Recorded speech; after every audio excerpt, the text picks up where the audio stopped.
With Wildlands being one of the biggest open worlds in 2017, and with it also being the most addicting game for myself of 2017, I figured I'd put a list together of 10 tips and tricks that I've came across and that had really saved my life in the Wildlands. So I want to waste no time whatsoever, and I want to jump right into number 1, and we're going to start off small here and work our way up to the big ones. Now for number 1, when aiming down a sniper scope, if you take a look at your minimap once you are aiming down your sniper scope, you will notice that your minimap's field of view will increase by a lot, and you'll be able to see basically everything that's around you, from medals to skill points to anything that you need to tag in the area. You can see it, and as soon as you zoom out, the minimap will decrease in size again. So it's not something super crazy, but it will help you out when you're in new areas and you haven't discovered what's in the area, such as skills or medals, and you can just, aim down your sight and you'll be able to see basically everything that's surrounding you, whether you've unlocked it or not. Now going into number 2, when you are shooting at an enemy over 150 meters, the silencer is pretty much useless. Not only will it decrease the speed of the bullet getting to the actual enemy itself, but it will also decrease the damage. So just keep in mind that if you are using your sniper at over 150 meters, silencers are not a necessity. Now working our way into number 3, using the EMP feature of your drone is key when it comes to doing the side missions of stopping either a convoy or a helicopter or an airplane. One thing I have noticed over time is as I join public matches, when people try and attack convoys, they try to go in basically balls deep and just kind of shooting and blowing up trucks, throwing grenades, all this stuff. Not only will you cause damage to the convoy itself, which will then deduct supplies from you, but 99% of the time it usually fails. The guys in the turret end up killing everyone and it's a complete fail. Now on the other hand, calling out your drone, hitting it with an EMP, then throwing a grenade on the front and the back car, that is usually key right there. That'll get the job done. So make sure that you guys use the EMP drone for a lot of things. Remember, it works for generators, convoys, helicopters, airplanes, basically any and every vehicle and anything that has power it will work on. Now for number 4, rebel support can be used while you are using the drone. This is something super important because I know that while I was leveling up and while I was completing the story, I actually didn't use rebel features such as mortar. I didn't use it as often because I just didn't understand it. Not only that, but diversion is a little confusing to me compared to the guns for hire. It's just a little confusing, but when you use the drone, it completely changes those support abilities because you can drop a mortar dead center on a group of enemies or sicarios, whatever you want to call them, and you don't actually have to be in a line of sight of them. That's one thing that really bothered me, but as I found out that you could use rebel support with the drone, that really helped me out a lot. So that one is coming in at number 4. And now coming in at number 5 is thermal vision is your best friend. When I say that is, there will be times where you will come into a camp and they will have a jammer. Now if you have not experienced this, you probably are so confused as to what I'm talking about, but when there is a jammer in a camp, you unfortunately cannot pull out your drone to mark enemies or basically just use your drone in general. So one of the things that I recommend highly is that you unlock thermal vision at an early level so that way you could turn on your thermal vision and spot out SAM turrets as well as generators, light sources, and of course jammer. Now for number 6, one of the questions that I get asked the most is, how do I find this gun? How do I find that gun? Where can I find this medal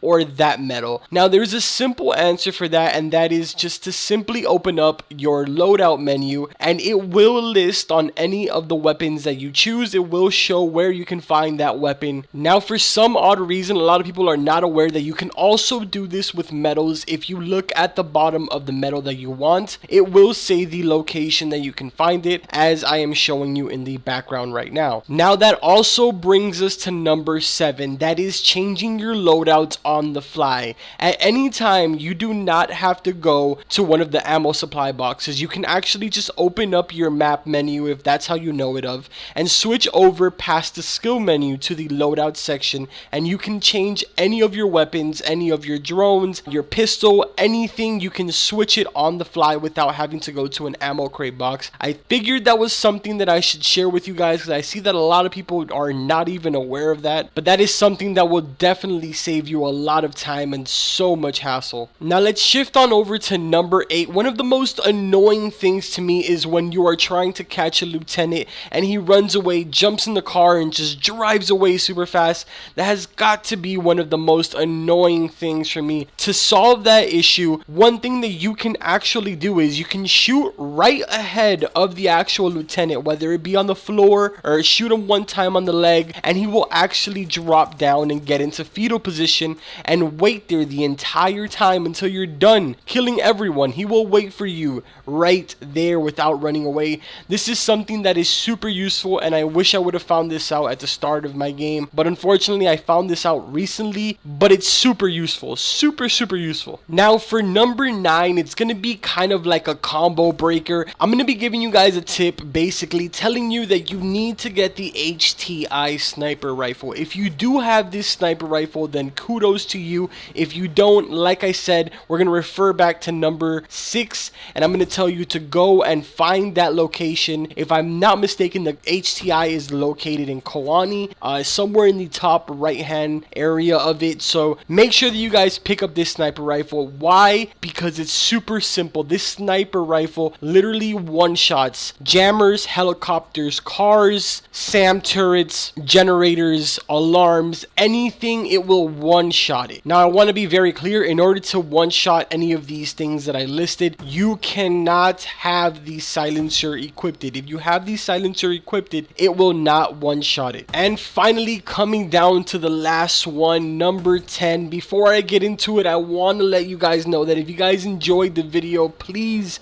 make sure to drop a like on it. And if you guys want to see more Ghost Recon Wildlands stuff, make sure to subscribe to the channel, because I have been uploading every other day Ghost Recon content, whether it be Easter eggs to being tips and tricks. I have so many more videos coming within the next few days. Make sure that you guys don't miss out on those and subscribe to the channel. And if you don't, that's fine. Just please make sure that you drop a like on this video. I would really appreciate it. Now, like I said, let's get into number 10. Number 10 was a huge problem when this game first came out. Now, with the most recent update, the Title 2 patch update, this issue was actually fixed and a feature was added into the options menu. If you head on over to the options section on the start menu, whatever you want to call it, just press the options button on your remote if you are on PS4, or press the start button if you are on Xbox. Unfortunately, I cannot help you PC people out because I don't know what the button is for PC. And then you're gonna head on over to options and you're gonna head over to audio. After you head there, you will be turning off the radios. One of the most annoying things in this game is how loud and how persistent the radios are. Now, I think the radios wouldn't be much of an issue if they had